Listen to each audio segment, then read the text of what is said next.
मैं पानी में गिर गई और तुरंत लहरें मुझे याद से दूर ले गई। मैं बहुत डर गई थी क्योंकि मैं एक अच्छी स्विमर बिल्कुल नहीं हूँ। मुझे अचानक शार्क्स की सारी हॉरर स्टोरीज याद आने लगी। बचाओ, रुक जाओ, मैं यहाँ पर हूँ। मेरी याच मेरे बचने की उम्मीदों के साथ साथ दूर जा रही थी। मैंने समुंदर का बहुत सारा पानी निगल लिया था और मैं लगातार रो रही थी। शायद यही मेरा एंड था, लेकिन अचानक किसी ने मेरा हाथ पकड़ा। मुझे लगा कि ये कोई शार्क है। मैं चीखते हुए पीछे मुड़ी। हाय, मेरा नाम लाना है। मैं कभी पार्टीज में नहीं जाती थी और हमेशा बुक्स पढ़ती रहती थी। मैं कॉलेज की एक नर्ड थी और मैं पूरी तरह से कॉमिक्स की दीवानी थी। पहले तो मुझे बस उन्हें पढ़ना अच्छा लगता था, लेकिन फिर मैंने अपनी कहानियां बनानी शुरू कर दी और उन्हें इलस्ट्रेट करना शुरू कर दिया। मैं एक मशहूर कॉमिक आर्टिस्ट डैन इवांस से इंस्पायर्ड थी और मैं उनके जैसा कूल बनने का सपना देखा करती थी। एक दिन मैं हमेशा की तरह कॉमिक्स पढ़ते हुए कॉलेज के हॉलवे से जा रही थी। अचानक मैं किसी से टकरा गई। मेरे हाथों से बुक नीचे गिर गई। जैसे ही मैंने ऊपर देखा तो मैं बिल्कुल फ्रीज हो गई। मेरे सामने मेरा क्रश ब्लेक खड़ा था,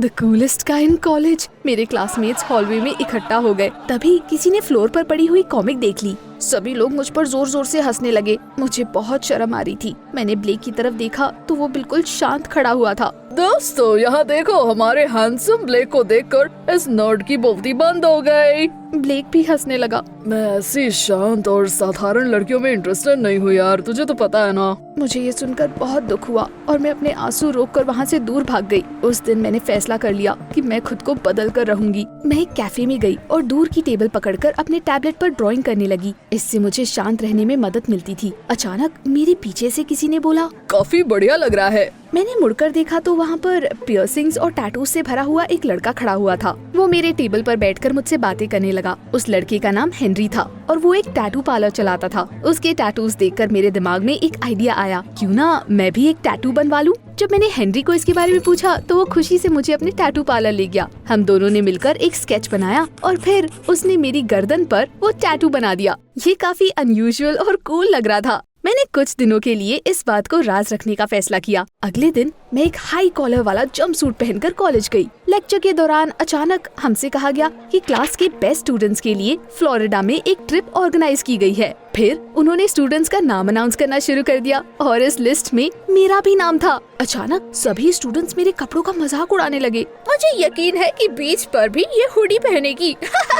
मुझे उन पर बहुत गुस्सा आ रहा था। मैं इन लोगों से थक चुकी थी और इसीलिए मैंने सोचा कि एक टैटू से मेरा काम नहीं होने वाला। वो लोग सोच रहे थे कि मैं एक शाय नर्ड हूँ, लेकिन अब मैं बदल चुकी थी। कॉलेज के बाद मैं वापस टैटू पार्लर गई और हेनरी से और टैटूज बनाने को कहा, लेकिन उसने मुझे ऐसा ना करने की सलाह दी। तुम्हें इमोशनल होकर ये सारे डिसीजंस नहीं लेने चाहिए। बेहतर होगा कि तुम टेम्पररी टैटूज बनवा लो। अगर तुम्हें वो टैटूज अच्छे लगते हैं तो कुछ दिनों के बाद हम उन्हें परमानेंट बना देंगे। मैंने इस बारे में सोचा और फिर मान गई। फिर मैंने खुद अपने स्केचेस बनाने शुरू कर दिए। ट्रिप पर जाने से कुछ दिन पहले हेनरी ने उन्हें मेरी स्किन पर ट्रांसफर कर दिया। I felt like a completely different person. Florida पहुंचने पर हमने एक होटल में चेक इन किया। मैं अपनी बेस्ट फ्रेंड माइली के साथ रूम शेयर करने वाली थी। वो बिल्कुल मेरी तरह थी और शायद इसीलिए हम दोनों इतने अच्छे दोस्त थे। अभी तक वैसे मैंने माइली को भी अपने टैटूज के बारे में नहीं बताया था। जब बीच पर जाने की बारी आई तब मैंने उससे कहा कि मेरी तबीयत कुछ ठीक नहीं है। लगभग आधे घंटे के बाद मैंने हिम्मत जुटाई और बिकिनी पहनी। मैंने अपने बाल खुले छोड़े और एक कैप और सनग्लासेस पहने। फिर मैं इस नए रूप में बीच पर गई और वहाँ घूमने लगी। अचानक ब्लेक ने मुझे देखा। उसने मेरी फिगर और मेरे टैटूज को कॉम्प्लीमेंट करना शुरू कर दिया। जस्ट इमेजिन, उसने मुझे रिकॉग्नाइज तक नहीं किया। मैंने अपने ग्लासेस हटाए और उसकी तरफ देखकर स्माइल किया। ब्लेक का चेहरा देखने लायक था। क्या हुआ? बोलती बंद हो गई। हर कोई मेरा ट्रांसफॉर्मेशन देखकर शॉक था। वो मुझे ऐसे देख रहे थे जैसे मैं कोई म्यूजियम की एग्जिबिट हूँ। Everyone really liked my tattoos, लेकिन हमारे कॉलेज की सबसे प्रिटीएस्ट लड़की ने बोला कि ये बिल्कुल बेकार है। नोरा, हमें पता है कि तुम्हें जलन हो रही है। लाना के टैटूज वाकई कूल लग रहे हैं। Why don't you just admit it? Nora गुस्से से लाल हो रही थी और मैं तो बेहद खुश थी। हम सभी बीच पर टाइम पास कर रहे थे और ब्लेक ने मुझे खुश करने की पूरी कोशिश की।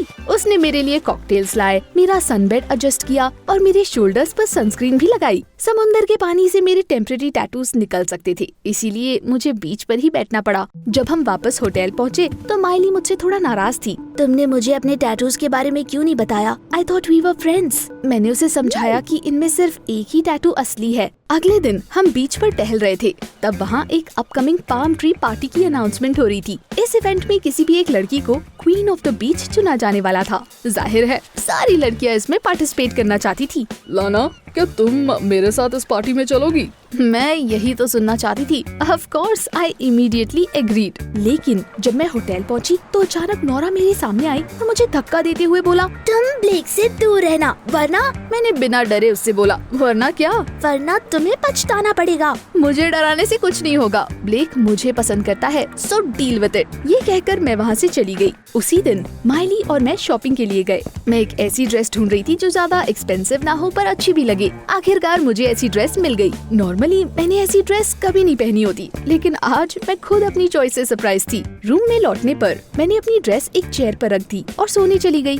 मुझे कल की कंपटीशन का बेसब्री से इंतजार था, लेकिन सुबह उठते ही मेरे सामने एक अनप्लेजेंट सरप्राइज था। बेड से उठते ही मैंने देखा कि मेरी ड्रेस किसी ने काट दी है। I was so shocked. मैं तुरंत समझ गई कि ये सब उस नोरा का किया धरा है। वो मुझसे जलती थी, लेकिन अब मुझे उसे सबक सिखाना ही होगा। मैं तुरंत रिसेप्शन पर गई और उनसे सुइंग सप्लाईज मांगे। सब लोग बीच पर मजे कर रहे थे और मैं अपने रूम में बैठकर अपनी ड्रेस पर काम कर रही थी। आखिरकार मैंने अपनी ड्रेस को एक ओरिजिनल हवाईयन स्टाइल टॉप और स्कर्ट में बदल दिया। टू बी ऑनेस्ट, मुझे मेरा नया आउटफिट अपनी पहली आउटफिट से ज्यादा बेहतर लग रहा था। इस बार भी हर कोई मुझे देखकर वैसे ही शॉक था जैसे वो पहली बार हुए थे टैटूज और बिकिनी देखकर। पार्टी के सभी लोग मेरी तरफ देख रहे थे। ब्लेक बीच की एंट्रेंस पर मेरा इंतजार कर रहा था और हम दोनों एक साथ डांस फ्लोर पर आ गए। सब कुछ बेहद शानदार लग रहा था। मेरे क्लासमेट्स के चेहरे देखने लायक थे और नोरा, वो तो गुस्से से लाल हो रही थी। हर कोई मस्ती कर रहा था और सबने डांस और कॉकटेल्स का मजा उठाया। इसके बाद कंपटीशन शुरू हुआ और सारी लड़कियां कैटवॉक के लिए तैयार हो गई। एक एक करके हम म्यूजिक के साथ कैटवॉक कर रहे थे। हमसे कहा गया कि जिस किसी को सबसे ज्यादा तालियां मिलेगी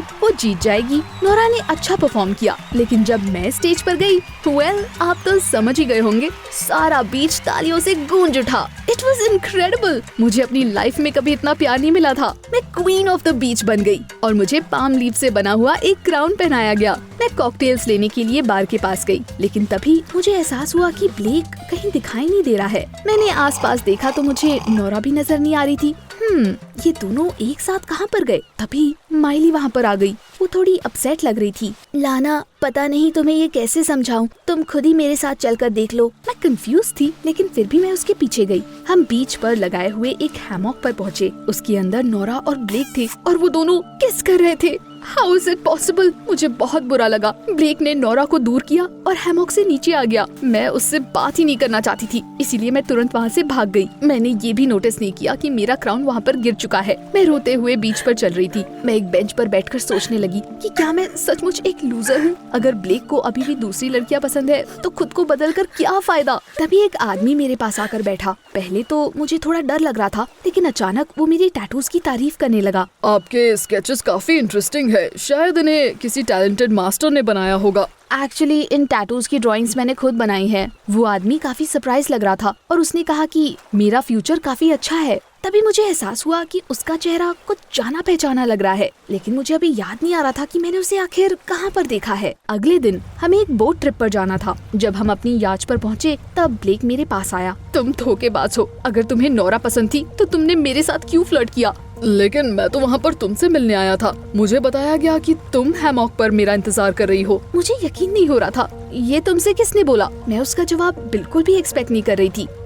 माइली ने। माइली? उसने ऐसा क्यों किया? मैं डेक पर माइली को ढूंढने लगी। जब मुझे वो मिली तो मैंने उसे ब्लेक के बारे में पूछा। अचानक उसका चेहरा बदल गया। मैंने पहले कभी उसे ऐसे नहीं देखा था। हाँ, मैंने ही ब्लेक को हैमॉक पर जाने के लिए बोला था और तुम्हारी ड्रेस भी मैंने ही खराब की थी। मैंने ये नोरा के कहने पर किया। I was speechless. माइली और नोरा मेरे खिलाफ प्लानिंग कर रहे थे। हम दोनों पहले ऑर्डिनरी हुआ करते थे, लेकिन अब तुम पॉपुलर बन गई हो और मैं आज भी वैसी की वैसी ही हूँ। मैं इस छोटी सी गलती के लिए एक दोस्त को नहीं खोना चाहती थी, इसलिए मैंने उसे समझाने की कोशिश की। Look, we are still friends. मैं सब कुछ भूलने के लिए तैयार हूँ और हम दोनों दोबारा वैसे ही दोस्त बन जाएंगे जैसे कि हम पहले। मैंने उसे हग करने की कोशिश की, लेकिन माइली ने मुझे धक्का दे दिया। मैं लड़खड़ाकर बोट से पानी में गिर गई और तुरंत समुद्र की लहरें मुझे याद से दूर ले गई। मैं बहुत डर गई थी क्योंकि मैं एक अच्छी स्विमर बिल्कुल नहीं हूँ। मुझे अचानक शार्क्स की सारी हॉरर स्टोरीज याद आने लगी। बचाओ, रुक जाओ, मैं यहाँ पर हूँ। मेरी याच मेरे बचने की उम्मीदों के साथ साथ दूर जा रही थी। मैंने समुंदर का बहुत सारा पानी निगल लिया था और मैं लगातार रो रही थी। शायद यही मेरा एंड था,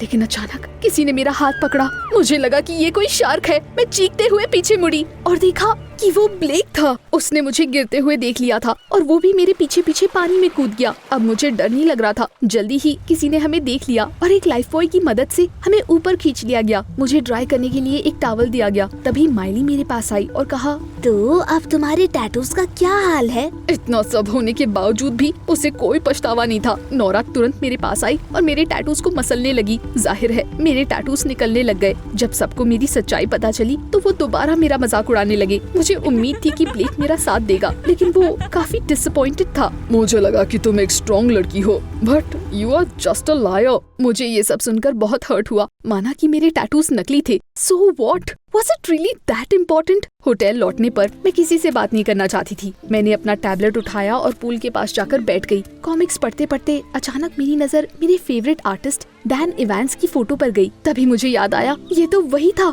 जो कुछ दिन पहले मेरे पास आकर बैठा था। इसलिए मुझे उसका चेहरा जाना पहचाना लग रहा था। मैं कितनी बुद्धू हूँ जो मैं उन्हें पहचान नहीं पाई। डैन इवांस की कॉन्टेक्ट इन्फॉर्मेशन पब्लिकली अवेलेबल नहीं थी। मुझे लाखों में से एक चांस मिला था और मैंने उसे भी मिस कर दिया। इसके बाद मुझे और भी बुरा लगा और मैं फूट फूट कर रोने लगी। फ्लोरिडा से लौटते समय मेरा एक भी क्लासमेट मुझसे बात नहीं कर रहा था। घर पहुंचते ही मैं सीधा शावर के नीचे जाकर खड़ी हो गई और मेरे बचे हुए टैटूज को निकालने लगी। लेकिन तभी मुझे हेनरी के शब्द याद आए। उसने कहा कि अगर कुछ दिनों बाद मुझे ये टैटूज अच्छे लगे तो वो उन्हें परमानेंट बना देगा। और इन टैटूज ने वाकई मुझे अपने आप को एक्सप्रेस करने का मौका दिया था। अगले दिन मैं सीधे टैटू पार्लर पहुंची। हेनरी मुझे देखकर खुश था। इस बार उसने मुझे मना नहीं किया और कुछ ही दिनों में मैंने कई सारे परमानेंट टैटूज बनवा लिए। जब मैं अपना आखिरी टैटू बनवा रही थी तभी अचानक एक विजिटर पार्लर के अंदर आया। मैं बिल्कुल शॉक थी और मुझे लगा कि मैं कोई सपना देख रही हूँ। It was Dan Evans. Henry ने बताया कि वो उसके अंकल थे।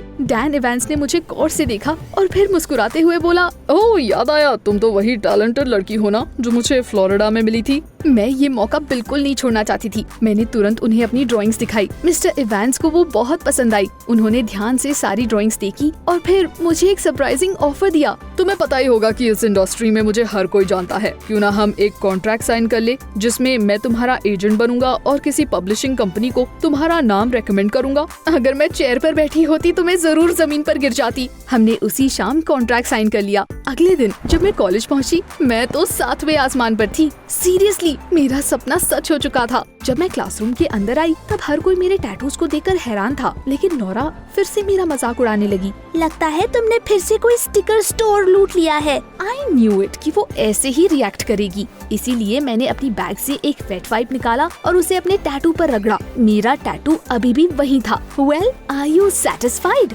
एक बार फिर मेरे क्लासमेट्स शॉक थे और मुझे लगा कि मैं एक असली क्वीन हूँ। अब मुझे किसी क्राउन की भी जरूरत नहीं थी। लेक्चर खत्म होने के बाद ब्लेक मेरे पास आया और उसने मुझसे माफी मांगी, लेकिन अब मैं उसे भूल चुकी थी। I didn't want to stay with a guy जो मेरे टैटूज को देखकर मुझसे प्यार करे। हेनरी और मैं हर रोज एक दूसरे से मिलते थे। मैंने कई बार उसे मेरी कॉमिक्स के रिलीज के बारे में पूछा और वो हमेशा मुझे बोलता कि वो जल्दी ही पब्लिश होने वाली है। एक दिन मैं एक कैफे में बैठी थी और तभी मैंने एक टीवी न्यूज सुनी। मुझे न्यूज में ज्यादा इंटरेस्ट तो नहीं था, लेकिन उस नाम ने मेरा ध्यान खींच लिया। कई सालों से हम डैन इवांस के बारे में जानने की कोशिश कर रहे थे, लेकिन आखिरकार पता चला है कि वो यंग टैलेंटेड आर्टिस्ट के काम को चुराकर अपने नाम से पब्लिश करता है। अभी अभी पुलिस ने कहा कि उनका नाम मोस्ट वांटेड लिस्ट में डाल दिया गया है। मैंने अपनी कॉफी का एक सिप लिया और सोचा कि यहाँ पर जरूर कोई गलती हुई है। मैंने हेनरी को कॉल किया, लेकिन उसका फोन अनअवेलेबल बता रहा था। जब मैं उसके टैटू पार्लर गई तो दरवाजे पर लॉक था। How is that possible? मैं कल ही तो यहाँ पर आई थी। अब मुझे थोड़ा डर लगने लगा।